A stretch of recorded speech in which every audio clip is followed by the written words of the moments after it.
My name's James Kennedy and I'm the founder of Kennedy City Bicycles, which is an urban bicycle manufacturer based in Hackney. Our aim was to design something that had everything that you needed to ride around the city and nothing that you didn't.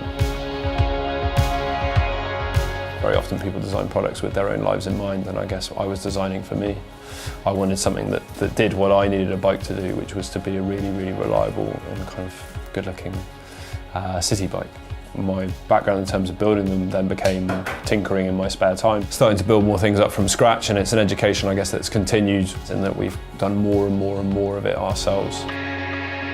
Our design kind of looks to combine modernity in terms of the materials that we use and the technology that we use with a kind of design that's far more classical. So the idea is that we have something that's attractive and good looking, but also kind of simple and stylish.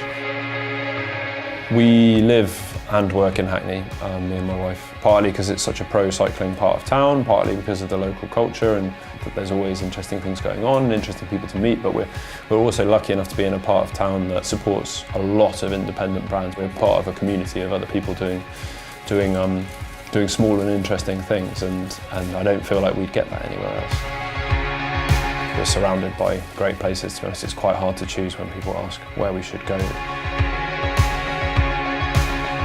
Normally we go to a place called Jim's Cafe down on Chatsworth Road, but it isn't open today. But because of the canals that sit around us here, we can go north and south through the East End of London really very quickly and in a very beautiful way.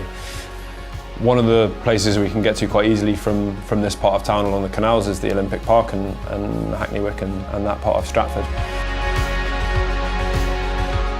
It's still very much a part of this part of town. It's quite quiet now in a very beautiful way, and they've set it up for cycling around, so that it not only does it have the canals but has these amazing broad cycleways, the way that you design a place for cycling that wasn't as old as the rest of London is, I think, when you have a choice. So it's a really beautiful place to go to or from, when, especially if you're going down towards Pavilion in Victoria Park, which is an amazing park in the middle of the East End, which has this beautiful pavilion which has a cafe inside it and a bakery and all that sort of thing, and sits on a lovely pond, and the way of getting there to and from there on a bike takes about 10 minutes, and is on a sunny summer's day there aren't many better lunch breaks to take.